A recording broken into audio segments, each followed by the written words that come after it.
Welcome to the Lone Recruiter Podcast. I'm your host, Brett Clemenson, and if you're a recruiter out on your own or just lacking general guidance or mentorship, then you've come to the right place. Our short, sharp, and to-the-point episodes are designed to give you the motivation, advice, and strategies you need to succeed as a lone recruiter. So join us, grab a cup of coffee, and let's take your desk to another level. Today, we're going to take a look at what qualities a $1 million biller has. And I'm not talking about the obvious stuff like hard work, dedication, resilience, all the stuff we've heard before. We know that it's the 1% that makes a difference in recruitment. So I wanted to work out what is the common 1%ers that $1 million billers share. We all want to be one. Who wouldn't want to be a $1 million biller? It's not easy to do. We've all seen them in offices before. And if you haven't, go and try and find a place that has them, because it is quite remarkable watching them. They are unique individuals, right? But looking through my experience and sitting with $1 million billers, I'm not quite a $1 million biller, but I'm close. And talking to multiple people about what they think, or multiple recruiters about what they think makes a $1 million biller.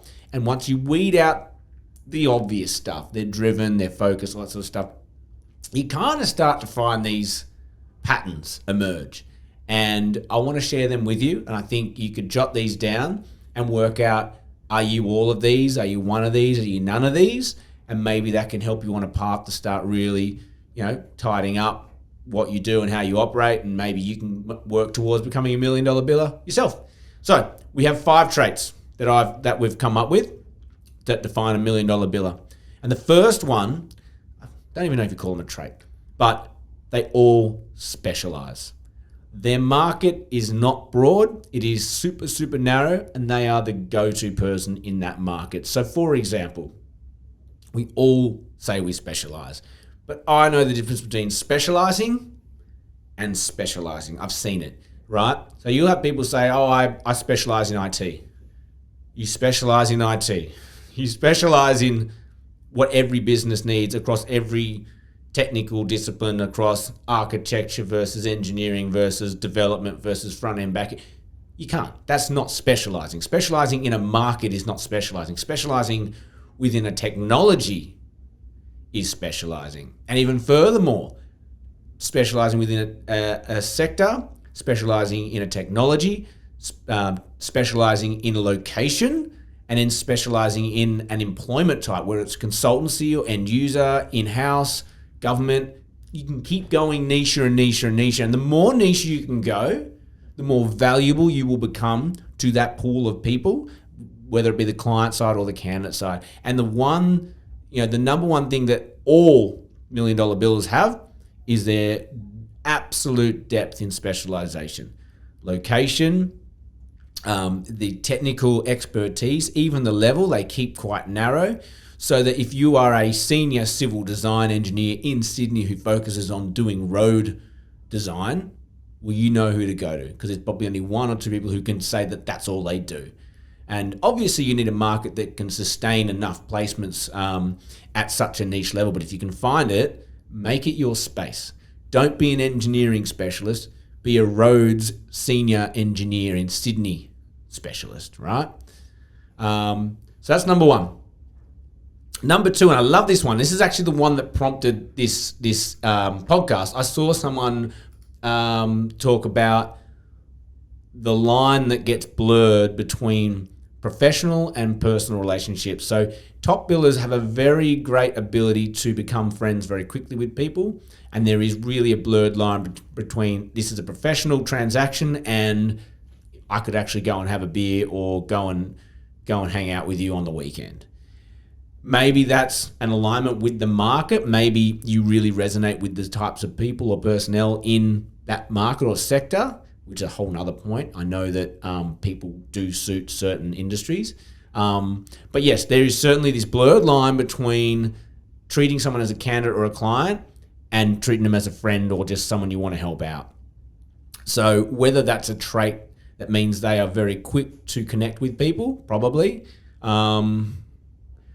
it's very hard to make that tangible, but making that extra effort, making sure you understand what motivates them outside of work and what really makes them happy. You're going to connect with people anyway.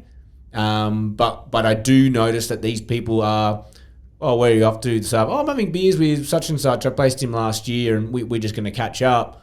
Like it's a very blurred line. I think it's I think it's a lovely place to be if you can be in an industry where the work you do, you can genuinely make friendships out of it. So don't be afraid to make friends with clients. Don't be afraid to make friends with candidates. Some people think it's a bit weird, a bit taboo. I don't think it is. I think it's wonderful.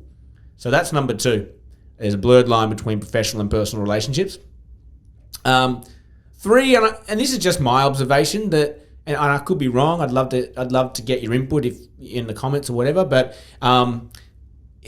you kind of assume, if you've never seen a $1 million bill, you kind of assume that they have this big bravado, big dick swigging sort of ego, bigger than life sort of personality. But the reality is, the $1 million bills I've met are actually quite reserved. They're quite quiet. They're kind of a quiet achiever, whether they're just busy because they're doing so many placements, or if it's actually a personality trait. But they're not gloating. They're actually quiet achievers. They're quite humble in how they carry themselves around the office. It's just a quiet confidence, and I quite like that.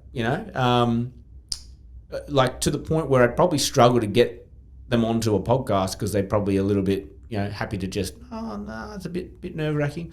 So that was an interesting observation. That's number 3. Number 4, they know their numbers. They know their numbers. They know that they're either in a high volume, low margin sector, or they're in a high value or and low volume thing, or somewhere in between. But they know what they need to do day to day, week to week to hit the numbers, and they will not stop until they hit those numbers. So not only do they know their numbers, they hit their numbers. And that's the important part. We all know our numbers. Actually, not all of us know our numbers, but we should all know our numbers. And more importantly, don't give up until you hit your numbers. And number 5, and the last one, is that, and this one, absolutely, I don't think you can be $1 million biller on your own. Number 5, they have good support around them, whether that's above to help them with deal management or below to resource or to reference or to support or admin for formatting or whatever it might be. They have good support around them, and more importantly, they know how and when to use it. And this one's vital. Knowing how to delegate, knowing how to derive value out of people around you who are willing to help is a huge differentiator. And I've seen it time and time again. The $1 million billers, and again, if you've seen them, you would know what I'm talking about. They always had the managers in their office. They always had the girls at the front desk doing stuff for them. They just knew how to motivate people to get stuff done for them. That's it. That's your number 5. 1, they specialize. 2, there's a blurred line between professional and personal relationships. 3, despite the bravado, you imagine when it comes to $1 million biller, they're actually quiet achievers.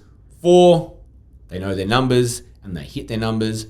5, they have good support around them and they know how to leverage it.